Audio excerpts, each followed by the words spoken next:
Assalamu alaikum wa rahmatullahi wa barakatuh. Hürmetli televizor qarovchilar, efirda fikr topshiruvi. Biz haligi studiyada o'zimizga ko'rkam fikrdoshlar izlaymiz. Bugungi topshiruvda qatnashalar dunyoviy fikrni taqdim etadi. G'olim, tarixchi, Tatariston Fanlar Akademiyasining Tatar ensiklopediyasi ham Tubakni O'rganuv instituti direktori, tarix fanlari doktori, professor, akademik Iskandar Oyazuli G'ilajev. Xayrli kun Iskandar abi. Xayrli kunlar. Dini fikrni taqdim etadi. G'olim, tarixchi, Rossiya Islom instituti rektori, siyosat fanlari doktori, professor, akademik, islom dini bilgichi Rafiq Muhammad Shauli Muhammadshin. Assalomu alaykum va rahmatullohi va barakatuh hazrat. Alaykum assalom. Hurmatli oqsoqollarimiz, bugungi topshiruvda ikki tarixchi oqsoqolimizni chaqirdik. Siz bir-biringizga teng fikrdosh deb topdik. Lekin topshiruvimizni g'odigina so'rovdan boshlarga ko'nikkanmiz. Kayflaringiz nechik? Iskandar abi. Kayf Allohga shukr. Voy, motor g'ana turmush bora, ishlar bora. Shunga ko'ra, voy, qanoat. Amin shulay bo'lsin. Hazratimiz sizdan nechik kayflar? Kayflar yaxshi. Sizning studiyaga kelib, mana o'z fikrini aytishga mumkinlik bo'lgach, demak, nashar tug'il. Nizar rahmat sizga shu shunday ko'tarinki motor notada topshiruvimizning birinchi ulushini, tanishuv ulushini ko'chigandi. Tanishuv ulushini boshlab jibaramiz. Hurmatli fikrdoshlarimiz, tanishuv ulushi original ravishda boshqariladi. Kishi o'zi turida o'zi tanishtirmay, aning ishchanligi turida fikrdoshi o'z fikrini bildirib ketadi. Iskandar abi, yana shada donliqli g'olimimiz o'tira. Islom dinine munosabatingiz nindi? İslam dinine münasebetim. Neyi? Ben de indi Amerikalarını açmam. İslam dini Tatar halkı turmuşunun üzülmez bir ülüşü.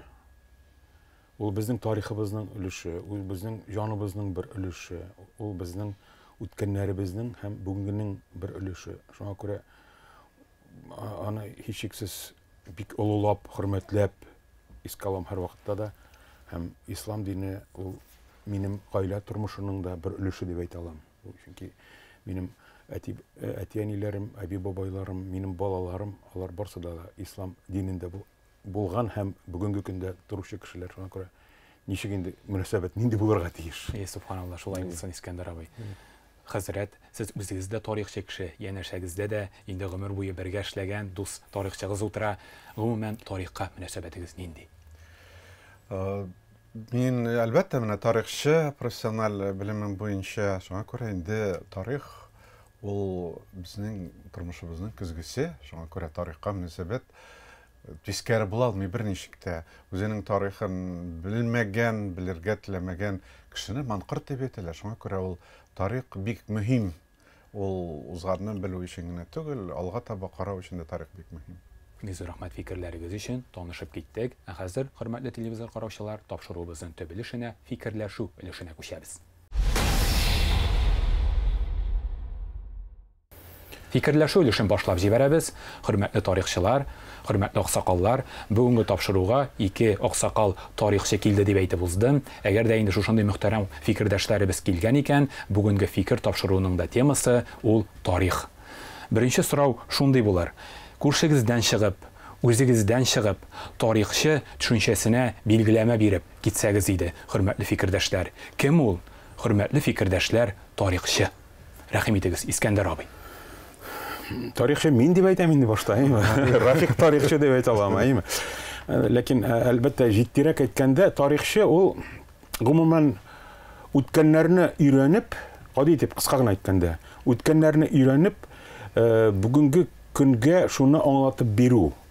Hem bugünkü kunga şu tarixning o'tganlarning ma'nosin, foydasin, kerakligini anglatu. Chunki mana sir tugildir. Bor kishida tarixning kerakligini anglab bitirmay. Tarixning ne uchun kerakligini anglab bitirmay. Hem qo'y vaqt kishi hatto tarixning ham o'tganlarning turida bo'lganlar turida o'ylanib da qo'ymay. Hatta o'z oilasi turida da o'ylanmay.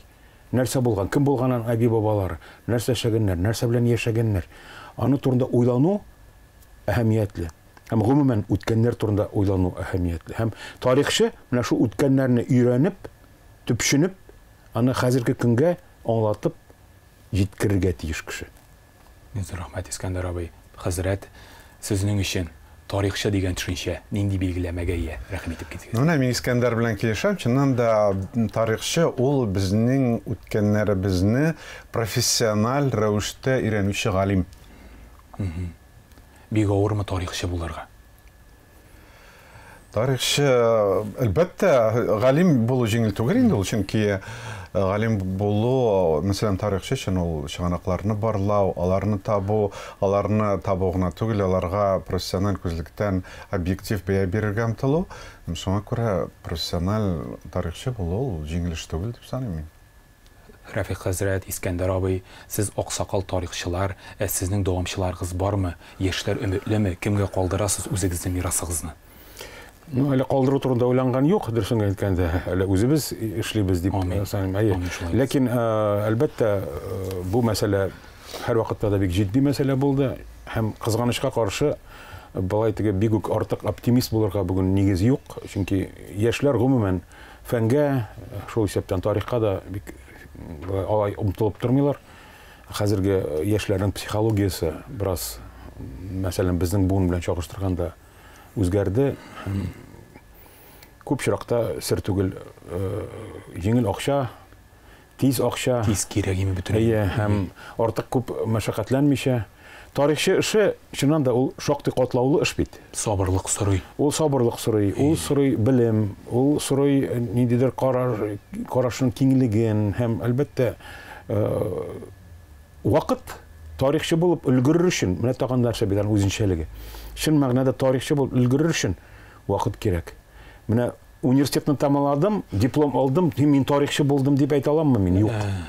Тарихчы булыр өчен тәҗрибә тупларга кирәк, тормыш тәҗрибәсе дә кирәк, архивларда эшләү тәҗрибәсе дә кирәк, китап уку һәм аны аңлату тәҗрибәсе дә кирәк. Шуңа күрә әлбәттә сабырлык һәм түземлек җитә микән хәзерге буынга. Менә шуңа күрә бу нәрсә мине генә түгел, бәлки барлык коллегаларыбызның да бурчы. Һәм гомумән, әгәр дә без гуманитар фәннәр өлкәсен алсак, ул бөтенебез өчен дә бик зур бер шундый борчу. Без бу тапшыруда блогерлык темасы турында да, китап турында да сөйләштек. Кешенең хәтта блог алып барганда да тиз генә кызык күреп башкага күчерәсе килә, китап укыганда да тиз генә укып чыгасы килә. Шунлыктан инде сабырлык җитми бугай. Янәшәдә ислам дине белгечебез утыра, Рәфик хәзрәт, ислам динендә дә төп төшенчәләрнең берсе сабырлык. Сабыр тарихчы варислар бармы соң? Әлбәттә, менә без инде үзебез генә тарих белән шөгыльләнеп түгел, үзебезнең шәкертләребезне дә әзерләргә тырышабыз, ул бик мөһим.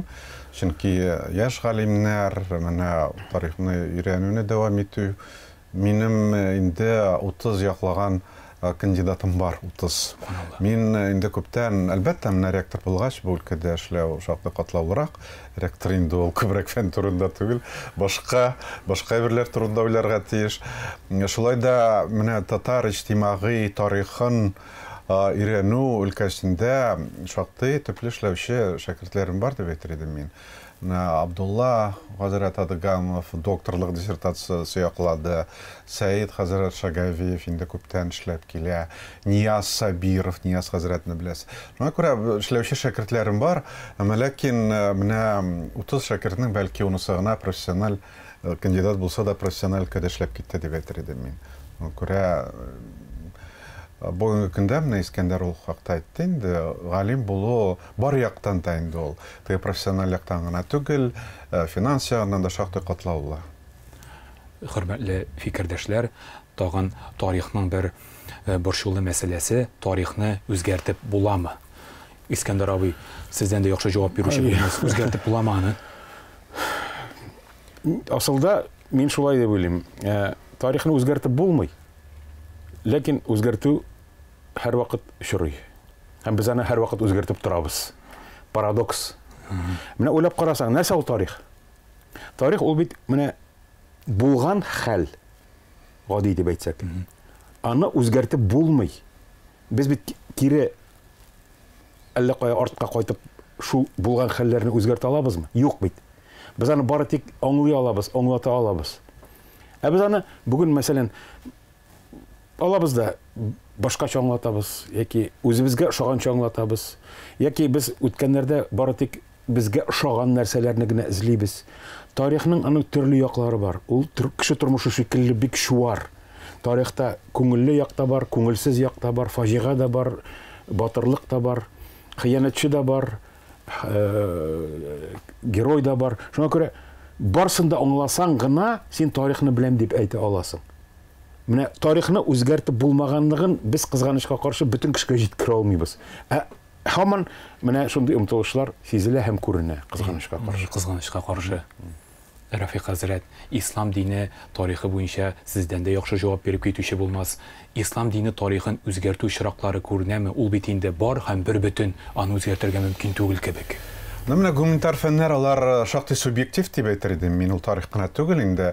Төрле методология бар, проблемага төрлечә карау бар. Шуңа күрә әлбәттә менә ислам диненә дә караш төрле булды. Менә мин теге әйтер идем, тарих менә Татарстанда яшәүче тарихчылар башка бәлки төбәкләргә караганда ислам диненә караш бик тискәре булды дип әйтә алмыйм мин. Тарихчылар, мөгаен алар инде тарихчы булгач үзләренең ата-бабаларының ничек яшәгәннәрен белеп, ислам диненең җәмгыятьтә тоткан урынын яхшы белеп, ислам диненә мөнәсәбәт тискәре булмады тарихчыларда. Һәм шуңа күрә дә инде дә булса, теге принципиаль менә яңа заман башлангач, инде ислам диненә принципиаль яңа караш тарихта башланды дип әйтә алмас идем мин. Шуннан да безнең ул менә объектив ислам диненә мөнәсәбәт, аның җәмгыятьтә тоткан урынын тану, ул бүген дә дәвам итә.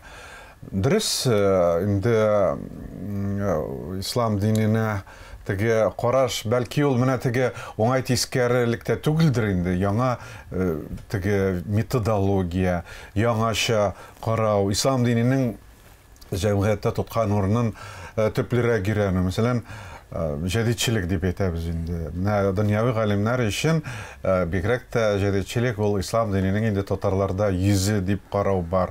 Ул совет чорында формалашкан методология, ул бүген дә әле шулайрак. Ләкин менә без инде башкачарак карыйбыз. Без теге җәдитчелекне инкар итү түгел инде. Җәдитчелек ул татар тарихында бик мөһим фактор, бик зур роль уйнаган.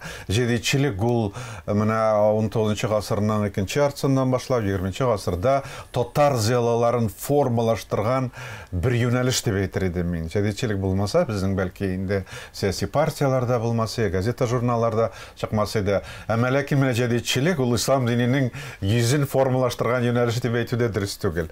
Менә бу хакта инде шактый төрле фикерләр бар. Менә фикерләр бераз үзгәрә, ләкин теге принципиаль ислам диненә мөнәсәбәт мин инде соңгы вакытта тарихчыларда үзгәрде дип әйтмәс идем мин. Бик зур рәхмәт. Дини фикер белән дөньяви фикерне берләштерер мизгел килеп җитте. Мәшһүр дин эшлеклесе Шихабетдин Мәрҗани әйтеп калдырган. Укып китәргә рөхсәт итегез. Диндә өч әйбер юк, әмма алар аны саклый. Тел, милли кием, гореф-гадәт. Барыбыз да белгән танылган цитата. Дин һәм тарих алар бер бөтенме? Икегезгә дә сорау, мөхтәрәм аксакалларыбыз. Әлбәттә бер бөтен инде, чөнки дин бит ул теге дөнья караш системасы гына түгел, дин ул яшәеш рәвеше. Тарих бит инде ул яшәеш рәвешен өйрәнә. Һәм шуңа күрә дә инде без үзебезнең халкыбызның үткәнен өйрәнәбез икән, аның яшәеш рәвешен өйрәнергә тиеш, яшәеш рәвешенең нигезе ислам дине. Һәм шуңа күрә дә әлбәттә тарих һәм ислам дине ул гасырлар буе бергә үрелеп балган. Ул менә дәүләтчелек тарихында инде ул бүгенге көндә инде менә теге хәзер инде тарихны менә гадилек итеп өйрәнү, аның да инде ул чагылышы бар яктан без ислам динен аерып карый алмыйбыз безнең тарихыбызны. Кимендә инде 1100 ел тарихыбыз нәкъ менә ислам дине белән бәйле. Монда бит нәрсә әйтергә кирәк. Менә мин Рафик әйткән сүзләр белән килешеп әйтер идем. Әгәр дә без тарихны өйрәнәбез икән, без диннең ниндидер нигезләрен дә аңларга тиеш бит. Менә нинди дә булса гамәлләрне бәяләр өчен 17нче йөздә, 18нче йөздә булган хәлләр, мәсәлән, мин бигрәк тә миңа якын булганым, рус дәүләт составында татарлар кергәч, татар дәүләтчелеге бетерелгәч, татарларның язмышын өйрәнгән вакытта ислам дине нинди урын тоткан? Менә без халыкның халатын, ул вакыттагы вакыйгаларын бары тик динне белеп кенә өйрәнә алабыз бит. Шуңа күрә монда теге аларны бер дип әйтеп булмый, тарих һәм дин бер дип әйме, ләкин динне өйрәнгәндә без тарихны белергә тиеш. Тарихны өйрәнгәндә без динне аңларга тиеш. Һәм шул ук мәсәлән, шул телне дә, тел яки мәдәният дип әйткәндә, тарих, мәдәният, аны белергә кирәк бергә параллель. Тарих, тел, аларны параллель өйрәнергә белергә кирәк. Һәм монда да шулай ук минемчә. Үткәнен белмәгән халыкның киләчәге юк дигән, шулай ук мәшһүр дин эшлеклебез Шиһабетдин Мәрҗани тарих телене саклап калырга сәләтлеме? Безнең алдыбызда бүгенге көндә бик мөһим проблема ул туган телебезне саклап калу. Монда мин башлап җибәрим әле. Димәк, беренчедән үткәннәрне белмәгәннең киләчәге юк дигәч, без кайвакыт бу сүзнең асылын аңламый белмибез. Шунысыннан башлыйк әле. Нәрсә дигән сүз ул? Үткәннәрне белмәгәннең киләчәге юк. Кеше моны кайвакыт тақалдап, һәм кабатлап бара, ләкин сире нәрсәдә, нигезе нәрсәдә бу фикернең? Кеше үзенең тормыш юлын белгән шикелле. Кешелек һәм милләт һәм дәүләт үзенең тарихын белергә тиеш. Әгәр дә мәсәлән, кеше үз тарихын оныта икән, үз үткәннәрен, үз биографиясын оныта икән, ул кем? Ул югалып кала. Һәм шулай ук милләт тә, дәүләт тә шулай. Үзенең үткәннәрен белмәсә, ул югалып кала. Ул үзенең тормышын төзи алмый, алып бара алмый. Хәзер тел мәсьәләсенә күчсәк. Әлбәттә, безне барыбызны да бик нык борчый торган мәсьәлә. Ләкин монда тарихның гына вазифасы түгел телне саклау. Ләкин шул ук вакытта тарихчының бурычы үткәннәрдә татар теленең нинди функцияләрен үтәгәннәрен онытырга ярамый. Нинди камил үсеш кичергәнен онытырга ярамый.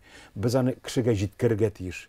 Тарих бу чиракта безнең өчен үзенә күрә инструмент, пропагандистик бер чара булырга тиеш. Менә безнең бабаларыбыз телне ничек саклаган. Ул тел нинди функцияләр үтәгән. Ә бит онытмыйк, татар теле, мәсәлән, 17-18 йөзләрдә ул халыкара аралашу теле булган. Ул бит Россиянең халыкара аралашу теле булган. Урта Азия дәүләтләре белән, Кавказ белән, Иран белән дипломатик хат алышу татар телендә барган. Аны менә хәзерге кеше беләмесең? Аны тарихчылар бүген җиткерергә тиеш. Аны заманда бар татар телен Латынь Востока дип атаган, әйме? Ул халыкара аралашу теле. Шунысын онытмыйк, әйме? Димәк, тарихчылар әлбәттә теге телне саклауда үз өлешен кертә алалар. Һәм менә бу бигрәк тә менә шундый факторларны, шундый хәлләрне күрсәтүе дә мөмкин. Минемчә шулай. Рәхмәт, хәзрәт, тарих телене саклап кала аламы? Андый куркыныч бар бит. Тарих кына әлбәттә менә Искәндәр ул хакта әйтте инде, тарих кына саклап кала алмый инде телне. Чөнки без глобаллашу чорында яшәйбез, глобаллашу чорында бик күп телләргә читтән йогынты, мәдәнияткә йогынты, теге чит мәдәниятләр йогынтысы аша тел дә юкка чыга. Шуңа күрә инде аннары менә теге тел бит ул аны саклап калу өчен телнең җәмгыятьтә тоткан урыны турында да әйтергә кирәк. Мәсәлән, татар теленең функциясе бүгенге көннән көн кими, мәктәпләрдә татар теле укыту аз, татар телендә егып бирү юк. Шуңа күрә инде әлбәттә телгә мөнәсәбәт халыкта да үзгәрә. Шуңа күрә инде телгә мөнәсәбәт ул теге кухняда сөйләшеп булса, шул җиткән дигән фикер формалаша. Әлбәттә, менә тарих аша телгә позитив мөнәсәбәт тәрбияләү мөмкин, чөнки Искәндәр әйтте инде, татар теленең җәмгыятьтә роле бик зур булган. Һәм инде безнең ата-бабаларыбыз нинди генә шартларда булмаса да, алар татар телен саклап кала алганнар. Без аны инде менә борынгырак чорда да яхшы күрәбез, инде 20нче гасыр башында да күрәбез. Хәтта совет чорында да менә инде ул без, мәсәлән, мин татар мәктәбендә укыдым. Хәтта алай гына да түгел әле. Мин Казан дәүләт университетына килеп, имтиханнарын татар телендә биреп, мин татар группасы бар иде. Безнең Миркасыйм, менә мәшһүр галимебез Миркасыйм абый оештырган татар группасында укыдым. Хәтта ул чорда да менә татар теленә мөнәсәбәт бар иде. Бүген кызганыч, менә шактый үзгәрде вазгыять. Һәм инде татар теленә мөнәсәбәт күп факторлардан тора. Әлбәттә, монда тарихны белү аша гына инде татар телен яңадан теге үз кысаларына кайтару шактый авыр. Мөхтәрәм тарихчыларыбыз, кайсы тарихчы белән сөйләшмә, алар әйтәләр, тарих бик кызыклы фән ул дип. Сез гомерегезне тарих фәненә багышлаган шәхесләр, ни өчен гомерегезне нәкъ шушы юлга багышладыгыз? Искәндәр абый. Мин башта бераз башка юнәлешкә кереп китермен дип уйлаган идем. Тел, мәдәният мәсьәләләре мине бик кызыксындыра иде. Ләкин тора-бара монда инде бәлки әтинең йогынтысы да булгандыр, минем әтинең йогынтысы да булгандыр. Безнең гаилә достыбыз менә миндә Рафик искә алган хөрмәтле тарихчыбыз Миркасым Госмановның йогынтысы да булгандыр. Һәм мин менә шул мәктәпне тәмамлагач Казан дәүләт университетының тарих филология факультетына укырга кердем. Без синең белән 3 яшь булды монда аерма, син 3 яшь элегрәк укыдың, 3 ел элегрәк укыдың. Рафик, без инде нәкъ шул ук юнәлештә укыган кешеләр, һәм беркайчан да жәлләмәдем. Чөнки чыннан да тарих бер яктан бик әһәмиятле юнәлеш, икенче яктан бик мавыктыргыч. Мин үз эшемне бик яратам, тарихчы булуым белән горурланам да, бу миңа ләззәт тә бирә. Мин китап укыганда да, архивларда утырганда да ниндидер һәр вакытта да үземә бер яңалык табам тарихта. Чөнки тарих шул хәтле күп кырлы, шул хәтле тарихта кызыклы, мавыктыргыч, гыйбрәтле хәлләр очрый, һәм аларны әлбәттә кызыксынып өйрәнәсең, һәм кешегә сөйлисең килә. Ул үзенә күрә бер ничек дип әйтик, бер шул хәтле мавыктыргыч бер шөгыль, һәм әлбәттә тарихчы булу ул минемчә бик зур бер эш, һәм җаваплы эш әлбәттә. Җаваплы, бик зур рәхмәт сезгә, Искәндәр абый, башкарган хезмәтләрегез өчен барлык татар халкы исеменнән.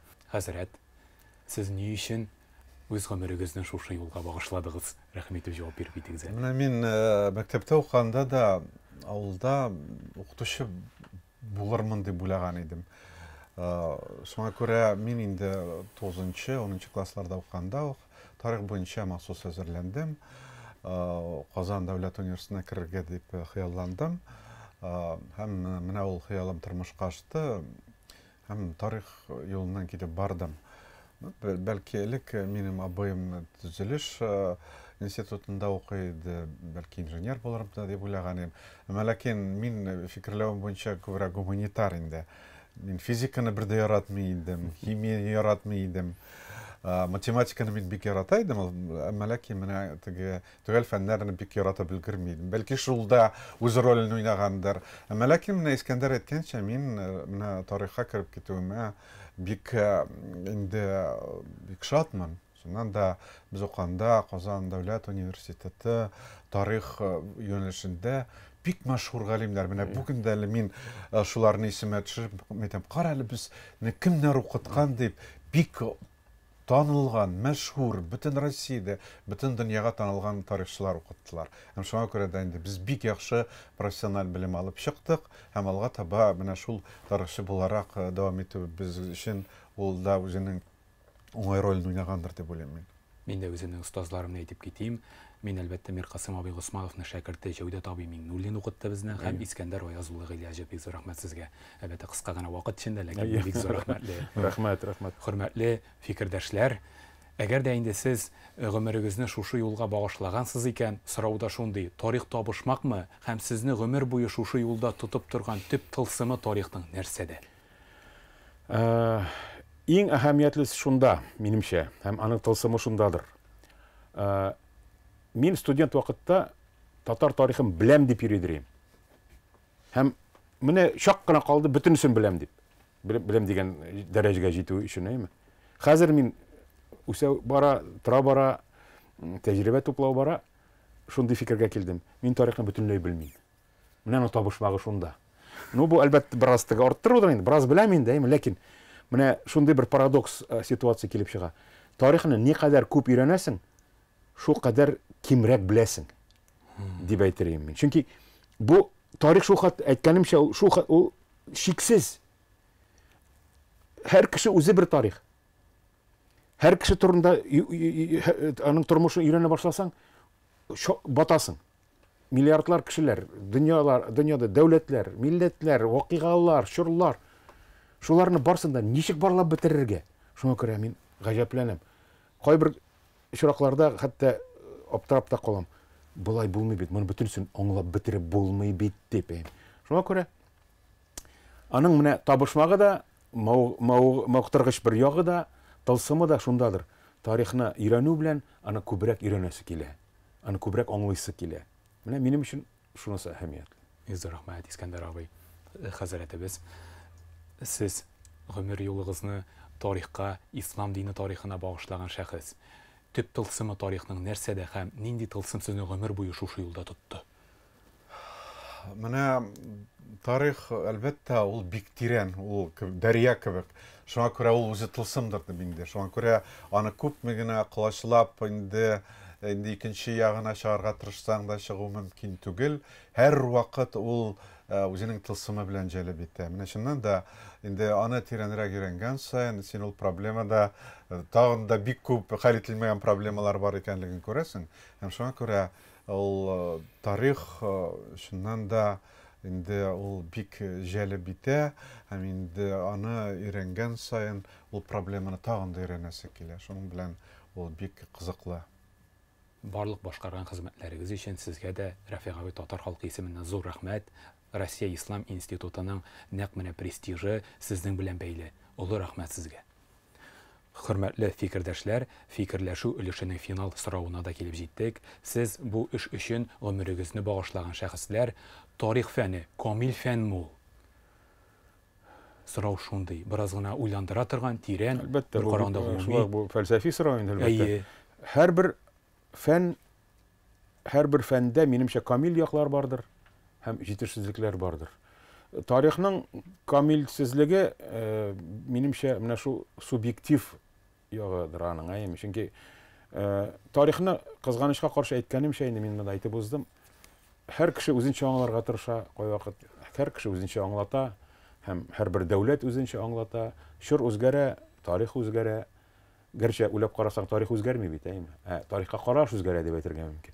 Шуңа күрә тарих камил фән түгел, камил яклары бар аның әлбәттә, ләкин камиллеккә омтылырга тиеш без һәр вакытта да. Ул тегә мираж шикелле. Без шул объективлык дигән нәрсәгә, камиллек дигән нәрсәгә һәр вакыт омтылабыз, аның артыннан ашыгабыз, чабабыз, ләкин барып чыкмый. Рафиг хәзрәт, гомерегезне шушы фәннең камиллегенә багышлаган шәхессез. Тарих сезнең өчен камил фәнме? Фән, һәрбер фән ул аны камил дип әйтеп була торгандыр инде, ул абстракт инде гомуми карасак. Әмма ләкин менә тарихи процессларны өйрәнү ул камил була алмый инде, чөнки ул бик күп теге факторлардан тора инде. Чыганакларның барысында таптык микән, табылмаган чыганаклар күп. Мәсәлән, Урта гасыр тарихын ничек өйрәнәбез? Mesela Bulgar çırın, Altın Orda çırın, biz аны ничек камил дип әйтә алабыз? Чөнки безнең сакланып калган безнең чыганакларыбыз бик аз. Һәм шуңа күрә мөгаен анда инде булган чыганакларга, мәсәлән, Казан ханлыгын өйрәнү, күбрәк инде рус телендәге чыганакларга нигезләнеп өйрәнелгән. Без инде ул теге безнең борынгы чырларыбыз, дәүләтчелек чырлары камил өйрәнелгән дип берничек әйтә алмыйбыз, чөнки безнең чыганакларыбыз шикле. Әлбәттә, камиллеккә омтылырга кирәк инде. Фаразлауның да роле зур икән дигән фикергә килдем хәзер. Шулай бит Искәндәр абый тарихта фараз төшенчәсе. Дөресен әйткәндә, борынгы тарих бөтенсе фараз инде. Фараз инде шулай. Анда чыганак юк дәрәҗәсендә. Археологик чыганаклар бар, матди чыганаклар. Ә менә язма чыганаклар. Мәсәлән, нидер моннан 2000 ел элек булган хәлләр турында. Без күп нәрсәләрне менә ниндидер шүлмәк батакларын табабыз да. Калганнар фараз гына әйтәбез инде. Менә булар ничек яшәгән, булар ничек монда нинди дәүләт булган, монда нинди телдә сөйләшкәннәр. Анда чыганаклар юк бит. Менә шуңа күрә күп чиракларда тарихта фараз үзенең ролен уйный, кеше фантазиясе ролен уйный. Ну, нишләмәк кирәк инде. Сез дә килешәсезме, хәзрәт? Әлбәттә, менә ул тарихи реконструкция дигән әйбер бар инде. Чөнки без Булгар дәүләте дип әйтәбез икән, ул Булгар дәүләте турында хезмәтләр язылган. Ул кемнеңдер инде бәлки субъектив фикердер. Бәлки анда инде ул ниндидер чыганакларга таяну бардыр. Һәм шуңа күрә дә фаразлау бигрәк тә борынгы чорда әлбәттә бар инде ул. Алыштыргысыз өлеше тарихның. Бик зур рәхмәт, хөрмәтле фикердәшләребез. Без тапшыруыбызның төп өлешен, фикерләшү өлешен тәмамлап, аның ахыргы өлешенә, нәтиҗә өлешенә күчәбез. Нәтиҗә өлешен башлап җибәрәбез. Хөрмәтле фикердәшләребез, аксакалларыбыз, нәтиҗә өлешендә фикердәшләр үзенең фикердәшенең эшчәнлегенә бәйле күңелендә булган бер сорауны аңа яудырырга тиеш була. Искәндәр абый, янәшәгездә дустыгыз Рафик хәзрәт Мөхәммәтшин дингә бәйле нинди борчый бергән сорау бар, ул һәр кешенең дә берәү була, рәхим итеп хәзрәтебезгә биреп китегез. Дингә бәйле сорауларга тиеш, әйме? Дингә бәйле сорау мөмкин булса, аның эшчәнлегенә, ислам дине белгече. Алайса мин берем сорау. Айда бирәләр. Менә минем соравым Искәндәргә шундыйра. Искәндәр ул кандидатлык диссертациясын язганда 17-18 гасырлар буенча язды. Ул чыннан да инде ул чор бүген дә ул бик начар йөрелгән чор. Әле бүген дә без ул чорны яхшы беләбез дип әйтә алмыйбыз. Ләкин менә ул докторлык диссертациясын инде бүгенге заманга якынрак язды. Шуңа күрә дә менә минем Искәндәргә соравым.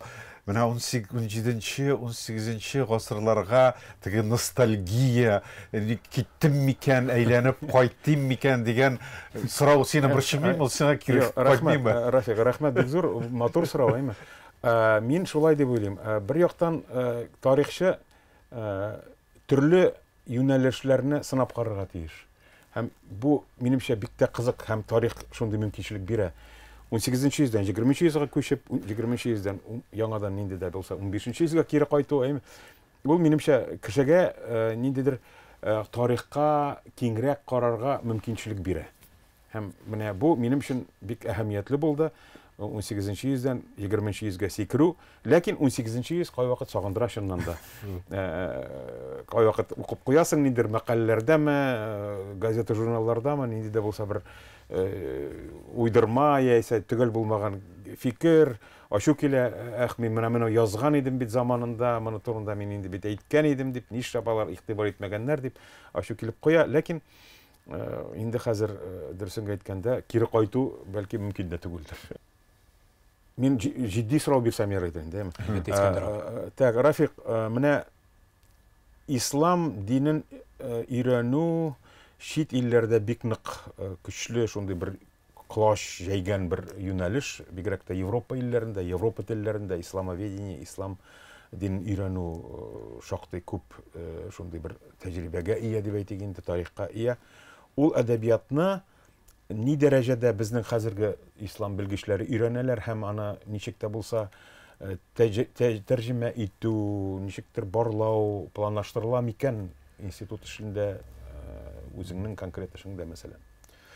Чыннан да Европада исламоведение дигән юнәлеш ул бик көчле.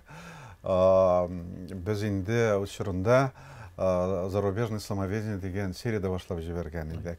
Менә безнең инде танышыбыз, дустыбыз Михаил Кемперның бик мәшһүр китабын бастырган идек. Минем тәрҗемәдә. Әйе, син тәрҗемә итеп, немец телендә тәрҗемә итеп чыккан иде. Ален Франк дигән Америкада яшәүче. Менә Стефан Дюдюаньонның кайбер мәкаләләрен тәрҗемә иттек.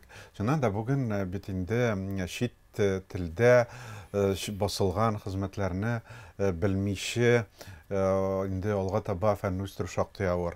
Ләкин менә биредә шуны әйтергә кирәк. Бүген дә без әйтәбез бит инде илаһият гыйлеме дип, теология. Ну, теологлар, алар исламоведларга аларның мөнәсәбәтләре шактый тискәре. Алар инде исламоведлар, ислам динен алар үстән генә карыйлар, тирән белмиләр, аларның методологиялары башка дип. Шуңа күрә менә теология белән ислам теологиясе белән исламоведение арасында ул каршылык бар. Ләкин каршылык ул бер нәрсә, аның нигезе җирлеге бар дип әйтәм инде. Мин чөнки теология белән исламоведение алар теге фән буларак төрлечә, ләкин синең менә фикердәшең булмаган галимнәр язган хезмәтләрне белү бик мөһим. Менә бу вакыйгалар белән бәйле рәвештә әлбәттә безнең кыланычка каршы инде чит ил исламоведлар белән элемтәләр дә инде шактый сүлпәнләнде. Әлбәттә менә бу юнәлештә шал барга кирәк. Инде чит илдә гомумән фәннең бит мәгънәсе нидән гыйбарәт? Бар историография вопросы дип без инде. Һәр бер проблеманың историографиясы ул проблема буенча язылган бүтән хезмәтләрне белү һәм күзаллау. Шуны белмәсәң син алга таба бара алмыйсың. Менә шуңа күрә дә инде чит илдә язылган хезмәтләрне белү бик мөһим. Бик рәхмәт. Җавапларыгыз өчен безнең тапшыруыбыз ахырына якынлашты. Бик рәхмәт, хөрмәтле аксакалларыбыз, вакыт табып фикер тапшыруына килгәнегез өчен. Аллаһның рәхмәте булсын. Безгә рәхмәт. Hürmetli televizor qarawçılar, isegizge çürem bugünkü tapşırıda iki meşhur oqsaqal qatnaştı, dünyavi fikrini təqdim etdi. Galim, tarixçi, Tatarstan Fənlər Akademiyasının Tatar Ensiklopediyası həm Tübəkni Öyrənü İnstitutu direktoru, tarix fənləri doktoru, professor, akademik İskəndər Oyazulu Giləcев. Bizə rəhmət İskəndər abi, Qabatdan. Rəhmət sizə. Dini fikrini təqdim etdi. Galim, tarixçi, Rusiya İslam İnstitutu rektoru, siyasət fənləri doktoru, professor, akademik, İslam dini bilgisi Rəfiq Muhammedşaulu Muhammedşin. Bizə rəhmət Həzrət. Hürmetli televizor qarawçılar, sizin bilen kilesi uçraşularga kadar dip sağ bullaşabız. Assalamu aleykum ve rahmetullahi ve berekatuh. Sağ bulunuz.